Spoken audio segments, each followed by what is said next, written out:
আমরা যখন জিজ্ঞেস করি যে ইউএস ইউনিভার্সিটি অ্যাডমিশনের জন্য কি করব, তখন আমাদেরকে অনেকে অনেক কিছু বলে থাকে এবং অনেকের এই অনেক কথা বলার মধ্যে আসলে অনেক কিছু কিছু কথা সত্যি এবং অনেক কথাই আসলে মিথ্যা।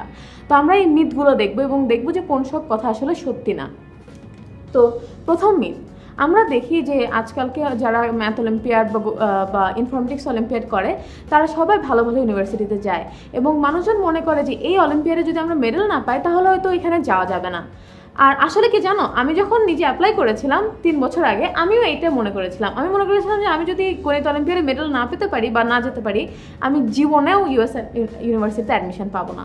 কিন্তু আমি পরে দেখলাম যে এটা সত্য না। এখানে 3জন মানুষের নাম আছে। ওর নাম সিয়াম, ওর নাম জায়ান, আর ওর নাম কিশোর। ওরা কিন্তু কোনো অলিম্পিয়াড ছাড়াই হার্ভার্ড এবং এমআইটিতে ওরা চান্স পেয়েছে। তো ওদের স্টোরিগুলো আমি তোমাদের সাথে পরে শেয়ার করব, কিন্তু জাস্ট বলে রাখছি যে অলিম্পিয়াড ছাড়াও এমআইটি, হার্ভার্ড, স্ট্যানফোর্ড এবং অনেক ভালো ভালো ইউনিভার্সিটিতে চান্স পাওয়া যায়।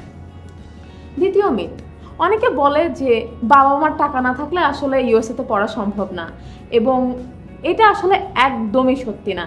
কারণ তুমি যেসব ইউনিভার্সিটি দেখবে, যেমন হার্ভার্ড, এমআইটি, স্ট্যানফোর্ড, এদের কিন্তু আসলে অনেক অনেক টাকা। কারণ বিল গেটস এরা, তারপরে তোমার গুগলের যে ফাউন্ডার ল্যারি পেজ, এরা এদেরকে অনেক অনেক টাকা ডোনেট করে এবং এরা এই টাকাগুলো স্কলারশিপ হিসেবে বিলিয়ন স্টুডেন্টদের দেয়। তাহলে তুমি যদি এইসব ইউনিভার্সিটিতে চান্স পেতে পারো, তোমার অ্যাকচুয়ালি 1 টাকাও লাগবে না। তোমার ওখানে টিউশন ফি থেকে শুরু করে থাকা খাওয়া, ইভেন তোমার ফ্লাইটের খরচটাও তারা দেবে। তাহলে মেইন জিনিসটা অ্যাকচুয়ালি চান্স পাও এবং তোমার টাকা পয়সা নিয়ে একদম চিন্তা করতে হবে না। তৃতীয় মিথ, অনেকে বলে যে স্যাট না হলে ইউএস ইউনিভার্সিটিতে পড়া যায় না। হ্যাঁ, এটা সত্যি যে স্যাট অনেক ভালো ভালো ইউএস ইউনিভার্সিটির জন্য লাগে এবং বেশিরভাগ ইউএস ইউনিভার্সিটিতে পড়তে হলে তোমাকে স্যাট দিতে হবে। কিন্তু কিছু ভালো ভালো ইউনিভার্সিটি আছে যেখানে অ্যাকচুয়ালি স্যাট লাগে না, এবং আমি এটা আবার রিপিট করতেছি যে অ্যাকচুয়ালি স্যাট লাগে না। কারণ ওইসব ইউনিভার্সিটি ওরা মনে করে যে একটা মানুষ হয়তো স্যাট দিতে নাই পেরেছে, কিন্তু তার অন্যান্য রেজাল্ট বা অন্যান্য অ্যাচিভমেন্ট দেখায় যে সে অ্যাকচুয়ালি একটা ব্রিলিয়ান্ট মানুষ এবং সেখানে যে সাকসেসফুল হতে পারবে। তো এইসব কলেজগুলোর কিছু টেস্টিং পলিসি নিয়ে তোমাদের সাথে এখন কথা বলবো। সেটা হচ্ছে 2 রকম টেস্টিং পলিসি আছে। একটা হচ্ছে যে স্যাট অপশনাল, একটা স্যাট ফ্লেক্সিবল। স্যাট অপশনাল কি জিনিস?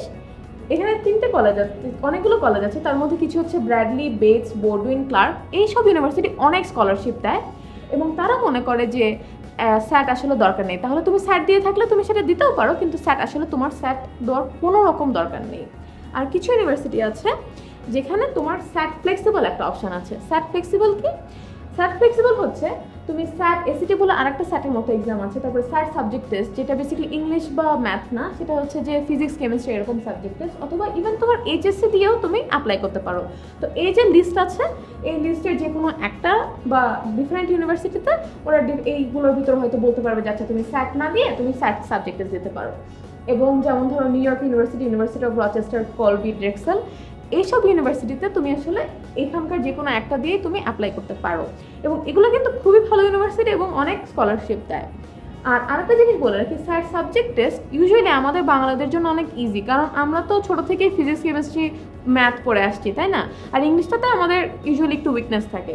তো স্যাটের থেকে স্যাট সাবজেক্ট টেস্ট অনেক সোজা বা মানুষ অনেক ইজিলি ভালো করে, এবং এইসব ইউনিভার্সিটিতেও তুমি অ্যাপ্লাই করলে তোমার চান্স অনেক বেশি, তুমি যদি মনে করো যে তুমি ইংলিশে অত ভালো না এবং স্যাটে তুমি উইক। তারপর আমরা যাই মিথ 4-এ। অনেকে মনে করে যে আচ্ছা হার্ভার্ড ছাড়াও মনে হয় ইউএসএতে কোনো ইউনিভার্সিটি নেই, তাই না? হার্ভার্ড হচ্ছে নাম্বার 1। হ্যাঁ, এটা সত্যি যে হার্ভার্ড নাম্বার 1, কিন্তু কিছু সাবজেক্টের জন্য। বিভিন্ন সাবজেক্টে বিভিন্ন ইউনিভার্সিটি সেরা। যেমন ধরো ইকোনমিক্সে কিন্তু হার্ভার্ড সেরা। তুমি যদি ইকোনমিক্স পড়তে চাও তাহলে হয়তো তোমার ড্রিম স্কুল হতে পারে যে তুমি হার্ভার্ডে পড়বে। আরেকটা জিনিস হচ্ছে তুমি যদি কম্পিউটার সায়েন্স পড়তে চাও তাহলে তুমি এমআইটি, স্ট্যানফোর্ডে পড়তে পারো, কারণ ওখানকার কম্পিউটার সায়েন্সের প্রোগ্রামটা মোটামুটি বিশ্বের থেকে সবচেয়ে ভালো। তুমি যদি মেডিসিন পড়তে চাও, মানে তুমি যদি ডাক্তার হতে চাও, তাহলে তুমি হয়তো জন হপকিন্সে পড়তে চাও।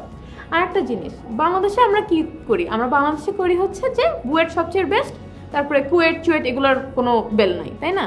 কিন্তু ইউএসএতে আসলে জিনিসগুলো এরকম না।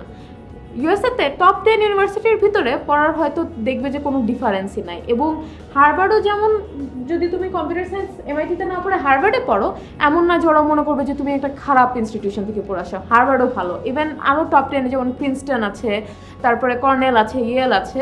তো এইসব ইউনিভার্সিটিতে থেকে যদি কম্পিউটার সায়েন্স পড়ো মোটামুটি একই রকমের। তাহলে কি বুঝতে হবে যে ওই 1 নাম্বারের যে জিনিসটা আছে ওইটা আসলে ইউএসএতে ওইরকম না। বিভিন্ন সাবজেক্টের জন্য বিভিন্ন ইউনিভার্সিটি ভালো, এবং টপ 10 ইউনিভার্সিটির কোয়ালিটির মধ্যে তেমন আসলে একটা ডিফারেন্স নাই। আচ্ছা, এরপরে মিথ 5 হচ্ছে যে তুমি তোমার যে সাবজেক্টে ভর্তি হবা সেটা হয়তো চেঞ্জ করতে পারবা না। আমরা বাংলাদেশে কি করি, আমরা একটা ভর্তি পরীক্ষা দিই, আমরা আমাদের চয়েস দিই, এবং তারা আমাদের মার্কস অনুযায়ী আমাদেরকে যে সাবজেক্টে পড়তে চাই সেই সাবজেক্টে হয়তো পড়ার চান্স পেতেও পারি, না পারি। বিদেশে কিন্তু ব্যাপারটা এরকম না।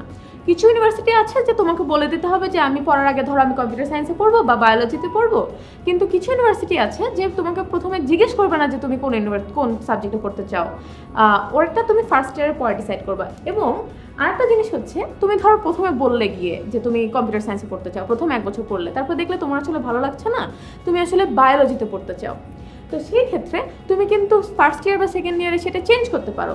তাও এই ফ্লেক্সিবিলিটিটা কিন্তু ওখানে আছে। এবং এটা ছাড়া তুমি কিন্তু আরও অনেক 2টার বেশি বা 1টার বেশি মেজর করতে পারো এবং 1টা বা 2টা মাইনর করতে পারো। তো ওইখানের যে কারিকুলামটা আছে এটা অনেক ফ্লেক্সিবল। তুমি যে বিভিন্ন মেজরে বিভিন্ন সাবজেক্ট চেক আউট করতে পারো যে আচ্ছা তোমার কোনটা ভালো লাগতেছে, এবং তারপরে তুমি ডিসাইড করতে পারো যে আসলে তুমি কি পড়তে চাও বা তুমি কোনটাতে ভালো। আচ্ছা, 6 নম্বর মিথ যেটা আমার সাথেও হয়েছিল সেটা হচ্ছে যে আমি মনে করেছিলাম যে আমার A-level শেষ না করে আমি অ্যাপ্লাই করতে পারবো না। তো অনেকে মনে করে যে আচ্ছা এইচএসসি শেষ করবো, রেজাল্ট আসবে, তারপর হয়তো স্যাটের প্রিপারেশন নেব, কিন্তু সত্যি বলতে কি এটা আসলে করা উচিত না।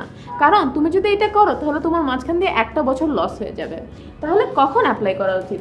তুমি যখন ক্লাস ইন্টার সেকেন্ড ইয়ার শুরু করো বা যখন AS লেভেল শুরু করো, যেটা মানে ক্লাস 12 জাস্ট শুরু করলে, তখনই তোমার এই অ্যাপ্লিকেশনটা শুরু করা উচিত।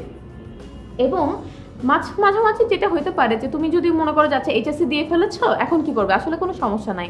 এইচএসসির পরে যে 1 বছর বা 2 বছর পরেও কিন্তু অ্যাপ্লাই করা যায়, এবং এগুলোকে গ্যাপ ইয়ার বলে। আমি নিজে একটা গ্যাপ ইয়ার নিয়েছি, এবং গ্যাপ ইয়ার নিলে আসলে অত বেশি অসুবিধা হয় না। কিন্তু একটা জিনিস মনে রাখতে হবে, তুমি গ্যাপ ইয়ারে শুয়ে বসে মজা করে কাটালে হবে না, কিছু কাজ করতে হবে। এখন ধরো যে তুমি একটা গ্যাপ ইয়ার নিয়ে একটা কোম্পানি স্টার্ট করার চেষ্টা করেছো, তাই না? তো সেটা যদি তুমি লেখো তাহলে ওরা তোমাকে নিয়ে খুব ইমপ্রেসড হবে, যে হ্যাঁ ওরা বুঝবে যে হ্যাঁ ছেলেটা বা মেয়েটা উদ্যোগ নিতে পারে, সে নিজে একটা কিছু করতে চেষ্টা করেছে। তো এটা হচ্ছে কথা। তো কিন্তু আমি সাজেস্ট করবো যে তোমরা ক্লাস 12-এর শুরুতেই অ্যাপ্লাই করার অ্যাপ্লিকেশনের যে প্রসেস আছে এটা শুরু করো। 7 নম্বর মিথ যে তোমার যদি পড়াশোনার রেজাল্ট এক্সেলেন্ট না হয় তাহলে তুমি ইউএসএতে কোথাও চান্স পেতেই পারবে না। আসলে আমরা শুরু থেকে কি দেখে এসেছি যে আমাদের পরীক্ষা হয় স্কুলে, যে ফার্স্ট হয় তাকে সবাই ভালো বলে, তারপরে বুয়েটে পরীক্ষা দিতে হয়, ওখানে যাদের মার্কস ভালো হয় শুধু তারাই চান্স পায়। ইউএসএতে কিন্তু ব্যাপারটা আসলে এরকম না। তোমার যে রেজাল্ট এটা খুবই ছোট একটা অংশ, রেজাল্টের ছাড়া আরও অনেক কিছু আছে যেটা দেখে ওরা তোমাকে নেওয়ার আগে। তাহলে এমন যদি হয় যে তোমার রেজাল্ট মোটামুটি, কিন্তু ধরো তুমি খুব বড় একটা সাকসেসফুল একটা অর্গানাইজেশন লিড করছো, বা ধরো তুমি ডিবেটে খুব ভালো, তাহলে কিন্তু তোমাকে নিয়ে নিতে পারে। তাহলে আমি মেন পয়েন্টটা হচ্ছে যে রেজাল্ট একমাত্র জিনিস না, এটা খুবই ছোট একটা অংশ। হ্যাঁ তুমি ভালো রেজাল্ট করলে সেটা অবশ্যই ভালো, কিন্তু তুমি ভালো রেজাল্ট না করেও কিন্তু ইউএসএতে তুমি ভালো ইউনিভার্সিটিতে চান্স পেতে পারো। তাহলে আর কি আছে যেগুলো আমাদেরকে এই ইউএস ইউনিভার্সিটিতে যেতে সাহায্য করে? যেমন এক্সট্রা কারিকুলার অ্যাক্টিভিটি, এটা রিসার্চ হতে পারে বা ডিবেট হতে পারে, বা তুমি মিউজিক বা ডান্স অনেক ভালো হতে পারো, স্পোর্টসে হতে পারো। এবং আরেকটা জিনিস যেটা ওরা খুবই প্রাধান্য দেয় সেটা হচ্ছে যে তুমি ভলেন্টিয়ার করছো কিনা, কারণ ওরা চায় মানুষকে হেল্প করুক। এবং তুমি যদি মানুষকে দেখাও যে তোমার অ্যাকচুয়ালি মানুষকে হেল্প করার ইচ্ছা আছে, ওইটা কিন্তু ওরা বুঝে এবং এটা ওরা ভ্যালু করে জিনিসটাকে। তাহলে আমরা নেক্সট স্লাইডে দেখব যে কি রিকোয়ারমেন্ট আছে এবং ওরা একটা অ্যাপ্লিকেন্টকে কোন অ্যাসপেক্টে তারা গ্রেড করে।